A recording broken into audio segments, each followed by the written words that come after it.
வந்து நான் போட்டுக்கோ, நான் மூடி போடாம தான்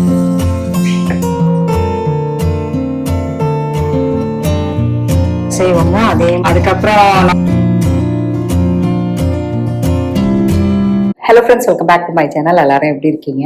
வந்த பிறகு கொஞ்ச நேரம் ரெஸ்ட் எடுத்துட்டு அதுக்கப்புறம் வேலை ஸ்டார்ட் பண்ண போறேன். இன்னைக்கு டின்னர் என்னன்னா, நிறைய பேர் வந்து அந்த ரொட்டியோட ரெசிபி கேட்டிருக்கீங்க. நான் இன்னைக்கு வந்து பண்றது வந்து ரைஸ் ரொட்டி தான் பண்ண போறேன். போன வாரத்துல ஒரு ஷார்ட்ஸ் போட்டிருந்தேன், அதுல கேட்டிருந்தீங்க ரெசிபி வந்து ஷேர் பண்ணுங்கன்னு. அந்த ரைஸ் ரெசிபி தான். இதுக்கு முன்னாடியும் வந்து பாத்தீங்கன்னா நான் அந்த ஷார்ட்ஸ்ல தான் போட்டிருப்பேன் ரைஸ் ரொட்டி எப்படி பண்றதுன்னு. அப்பயும் வந்து கேட்டிருந்தீங்க, நான் 2-3 சிஸ்டர்ஸ் கேட்டிருந்தீங்க. நான் பண்ணலான்னா அதுக்கப்புறம் நான் பண்ணவே இல்லைங்க. நடுவில் ஒரு நாள் பண்ணேன், அதுக்கப்புறம் அதுதான் ஷார்ட்ஸா போட்டேன். அதை ஒரு சிஸ்டர் கேட்டாங்க. ரைஸ் ரொட்டி பண்ணிட்டு பன்னீர் இருக்கு என்கிட்ட, பாதி பன்னீர் அன்னைக்கு வந்து ஃபுல் பன்னீர் பண்ணல, நானு பாதி பண்ணிட்டு பாதி வச்சேன். அந்த பாதி அதுக்கப்புறம் வந்து ஸ்பினச் போட்டு பாலக் பன்னீர் பண்ணலான்னு இருக்கேன் நானு.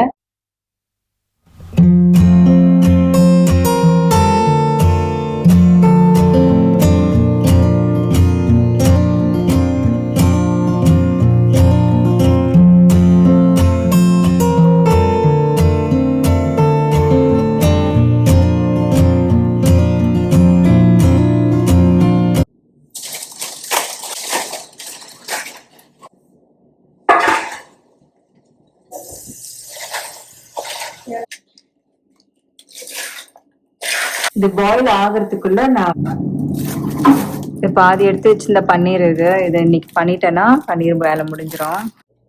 கோல்டு வாட்டர்ல வச்சிருக்கேன் நான். இதை தாங்க காலையில இன்னைக்கு வந்து நான் போட்ட கோலம். சாயந்தரம் வந்து ஜிம்முக்கு போயிட்டு வந்துட்டு ஃப்ரெஷ் ஆயிட்டு வந்து திருப்பி சாமிக்கு விளக்கேற்றணும். இது பாத்தீங்கன்னா குக் ஆயிடுச்சு. நான் மூடி போடாம தான் குக் பண்ணுவேன். நான் மூடி போட்டு குக் பண்ணோம்னா இந்த கீரையோட கலர் வந்து சேஞ்ச் ஆயிடும். அதால நான் வந்து மூடி போட மாட்டேன் எப்போதுமே. வெஜிடபிள்ஸ் கூட பாத்தீங்கன்னா அவரைக்காய், வெண்டைக்காய் எல்லாம் ஃப்ரை பண்ணும் போது மூடி போடாம தான், பக்கத்துலேயே தான் நிற்போம் இல்லையா, அதால நான் வந்து மூடி போட மாட்டேன். குக்காய் முடிஞ்ச பிறகு ஸ்டவ் எல்லாம் ஆஃப் பண்ண பிறகு நான் மூடி போட்டு வச்சிருவேன் நானு.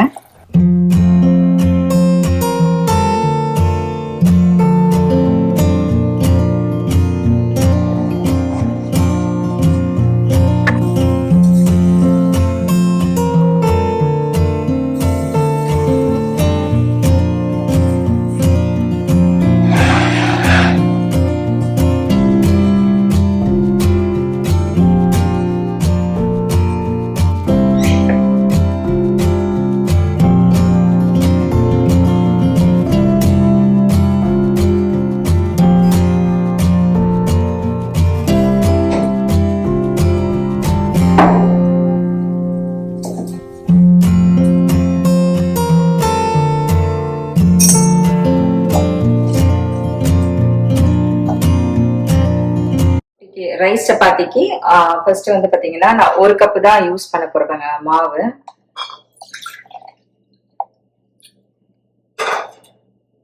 நான் எப்போதுமே வந்து 1 கப் ரைஸ்க்கு 1.5 கப்பு தண்ணி விடுவேன். டிபெண்ட்ஸ், நம்ம அரிசி மாவு ஒரு அரிசி பொறுத்துதான் இருக்கு. இது வந்து பாத்தீங்கன்னா கரெக்டா 1.5 கப்பு. அரிசி மாவு போட்டு மிக்ஸ் பண்ணும் போது தண்ணி தேவைப்பட்டதுன்னா பச்சை தண்ணி விடாதீங்க. வார்ம் வாட்டர் கொஞ்சம் லைட்டா சூடா இருந்ததுன்னா அந்த தண்ணி விட்டோம்னா நல்லா இருக்கும். நம்ம பச்சை தண்ணி விட்டோம்னு வச்சுங்களேன், அது வந்து சரியா வராது. நான் அதால என்ன பண்ணுவேன்னா, கெட்டில்ல வந்து எப்போதுமே ஆன்ல இருக்கும் எனக்கு. இல்லைன்னா வந்து 2 கப்பு தண்ணி இதுல நல்லா கொதிக்க விடும் போது ஒரு 1/2 கப்பு தண்ணி தனியா எடுத்து வச்சுப்பேன் நான். அப்படியும் நீங்க பண்ணலாம். என்கிட்ட இப்ப கெட்டல் இருக்கிறதால நான் வந்து கெட்டல்ல வந்து தண்ணி எப்படியும் குடிக்கிறதுக்கு வந்து ஆன் சூடு பண்ணுவோம், அப்படியே நான் ஆன் பண்ணி விட்டுருவேன்.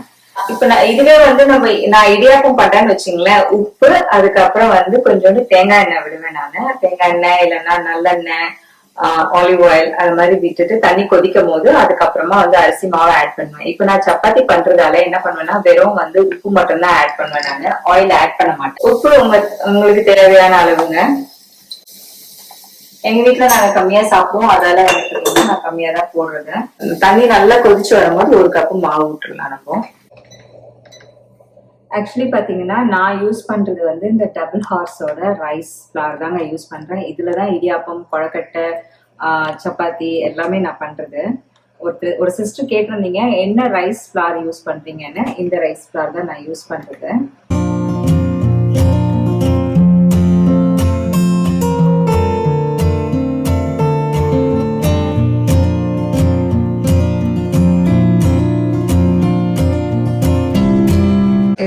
Cup rice flower.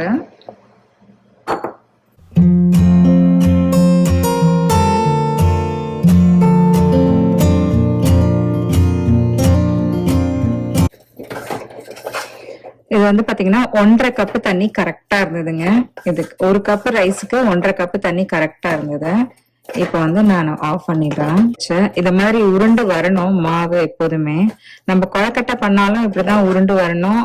And idiyappam பண்றதுக்கும் இப்படிதான் வந்து பாத்தீங்கன்னா மாவு போட்டு மிக்ஸ் பண்ணும் போது அழகா இப்படி உருண்டு வரணும். அப்போ வந்து கரெக்டா வரும். அவ்வளவுதான். இதை நான் அப்படியே வந்து மூடி போட்டு ஒரு 5 நிமிஷத்துக்கு அப்படியே விட்டுறேன். நானு அதே ஸ்டவ்ல வைக்க மாட்டேன். நான் வந்து டிரான்ஸ்ஃபர் பண்ணிடுவேன். இங்க இருந்து எடுத்து இங்க வச்சிருவேன். நானு ஒரு 5 to 10 minutes அப்படியே இருக்கட்டும். அதுக்கப்புறமா வந்து நம்ம சப்பாத்தி உருட்டலாம். ரைஸ் ஃபிளார்ல சப்பாத்தி பண்றது ரொம்ப சிம்பிள். அவ்வளவுதான். அந்த மாவு வந்து இப்போ குக் ஆகணும் உள்ளுக்குள்ள. அதுக்கப்புறமா வந்து நம்ம பிசைய வேண்டியதுதான். கையில லைட்டா எண்ணெய் தடவிட்டு நம்ம நல்லா சப்பாத்திக்கு மாவு ரொம்ப பிசையும். அது மாதிரி எல்லாம் கூட பிசைய வேணாம். அது நல்லா ஒரு சாஃப்டா வர வரைக்கும் நம்ம பிசைஞ்சிட்டு அதுக்கப்புறம் உருட்டி எடுக்க வேண்டியதுதான். பஜ்ஜி பண்றதுக்கு பச்சை மிளகாய் வாங்கியிருந்தேன். ஆனா வந்து வீட்டுல வந்து கடலை மாவு இல்லை. அதெல்லாம் நான் பண்ணவே இல்லை. சரி, வீட்டுல இருக்கு கடலை பருப்பு இருக்கு. ஏன்னா நம்ம பவுடர் பண்ணிக்கலாம்னு சொல்லிட்டு லைட்டா சூடு பண்ணி ரொம்ப இல்லை, ஒரு 1/2 கப்பு மட்டும் நான் கடலை பருப்பு வறுத்து அரைக்கலாம்னு இருக்கேன். நான் என்கிட்ட இருக்கு. ஆனா என்கிட்ட இருக்கு கடலை மாவு. அது என்னன்னா நான் பசங்களுக்கு வந்து ஃபேஸ் பேக்கெல்லாம் யூஸ் பண்றது. அதால வந்து நான் எடுக்க மாட்டேன். லைட்டா வறுத்தா போதும். ஏன்னா வந்து நம்ம மிக்சியில இங்க அரைக்கிறோம் இல்லையா, கொஞ்சம் வார்மா இருந்தா வறுபட்டு இருந்தா அரைக்கிறதுக்கு ஈஸியா இருக்கும். அதாலதான் நான் வந்து வறுக்கிறது.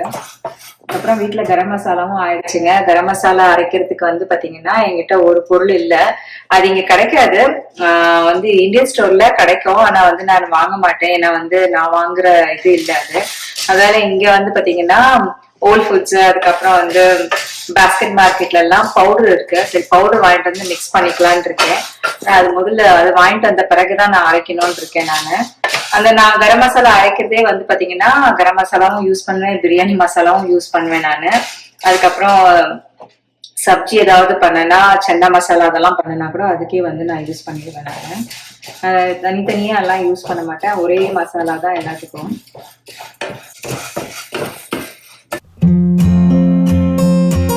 உருட்டுறதுக்கும் வந்து பாத்தீங்கன்னா ரைஸ் ஃபிளார் தான் போடுறேன். இதுவும் வந்து ரைஸ் ஃபிளார் தான்.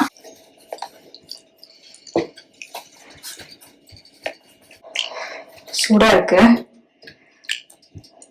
நான் கையில கொஞ்சம் எண்ணெய் விட்டுக்கிறேன். நானு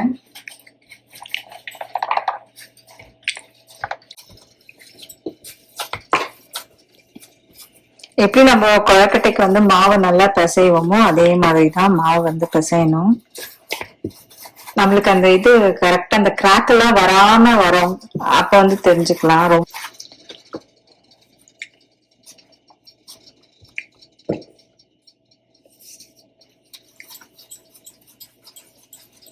ஃபர்ஸ்ட் நம்மளுக்கு வந்து பண்ணும் போது கொஞ்சம் வராது, கிராக் எல்லாம் வரும். அப்போ என்ன பண்ணலாம்னா நீங்க வந்து ஒரு கிண்ணமோ இல்ல ஒரு மூடியோ வச்சு நம்ம வந்து அத ஷேப்பா பண்ணிக்கலாம். நான் அதெல்லாம் ஃபர்ஸ்ட் பிகினிங்ல பசங்களுக்கு ஸ்டார்ட் பண்ணும் போது அப்படிதான் பண்ணி கொடுத்துட்டு இருந்தேன். அதுக்கப்புறம் நான் வந்து ஸ்டாப் பண்ணிட்டேங்க. கரெக்டா வந்துருச்சு.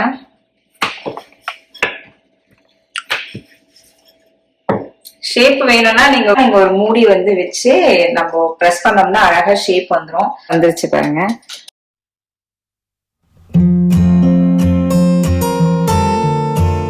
இதுல நீங்க எண்ணெய் விட்டா சாப்பிடலாம், கீ விட்டா சாப்பிடலாம். நான் மோஸ்ட்லி சப்பாத்தி பண்றேன்னா கீல தான் கொடுக்கறது. நானு வீட்டுல இருக்கும் போது பசங்களுக்கு கண்டிப்பா கீ கொடுத்துருவாங்க. மதியானம் இப்ப என்ன ஆகுதுன்னா நான் இல்லாததால அவங்க கீ எல்லாம் சாப்பிடறதே கிடையாது. அதால நான் எப்பெல்லாம் நைட்ல வந்து இந்த மாதிரி சப்பாத்தி பண்றேனோ அப்ப வந்து கண்டிப்பா கீ கொடுத்துறது. சப்பாத்தி பொங்கல் பண்ணா மட்டும் கீ ஆட் பண்ணுவேன். மத்ததுல எல்லாம் கீ ஆட் பண்ண மாட்டேன் நைட் வேலையில.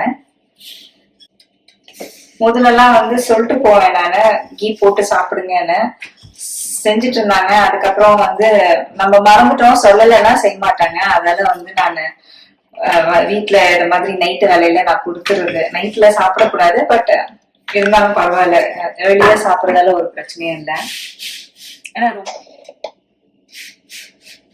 ஈஸியா இருக்கும். கோதுமை, மைதா எதுவுமே இல்லை. எல்லாமே வந்து பாத்தீங்கன்னா ரைஸ் ஃபிளார், அதுக்கப்புறம் வந்து மில்லட் ஃபிளார்ல தான் நான் யூஸ் பண்றது.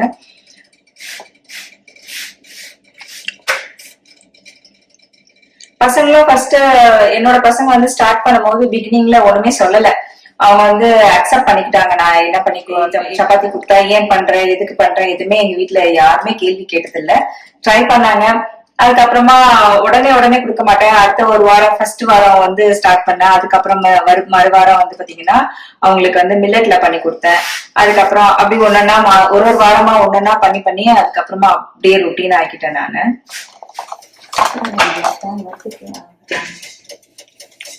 மாதிரியே உப்பி வரங்க. ஒரு தால் மக்னி, பாலக் பன்னீர், சனா மசாலா, அதுக்கப்புறம் வந்து ராஜ்மா மசாலா எல்லாத்தோட நீங்க வச்சு சாப்பிடும் போது அசல் சப்பாத்தி சாப்பிடுற மாதிரியே தான் இருக்கும். ஹோல் வீக் சப்பாத்தி சாப்பிடுற மாதிரியே தான் இருக்கும். டிஃபரன்ஸ் ஒண்ணுமே தெரியாதுங்க. பாத்தீங்கன்னா நல்லா அழகா உப்பி வருது பாருங்க.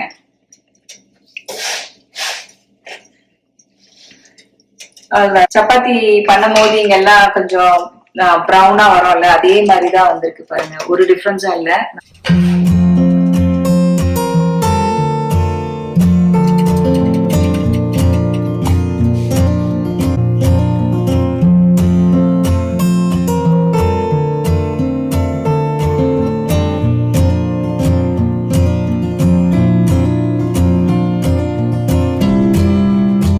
ஓகே ஃப்ரெண்ட்ஸ், இந்த வீடியோ நான் இங்கேயே முடிச்சுக்கிறேன். இந்த வீடியோ உங்களுக்கு பிடிச்சிருந்தா லைக் பண்ணுங்கள், ஷேர் பண்ணுங்கள் அண்ட் சப்ஸ்கிரைப் பண்ணுங்கள். மறக்காமல் பக்கத்தில் இருக்க பெல் ஐக்கானை கிளிக் பண்ணுங்கள். அடுத்த வீடியோவில் பார்ப்போம். பாய்.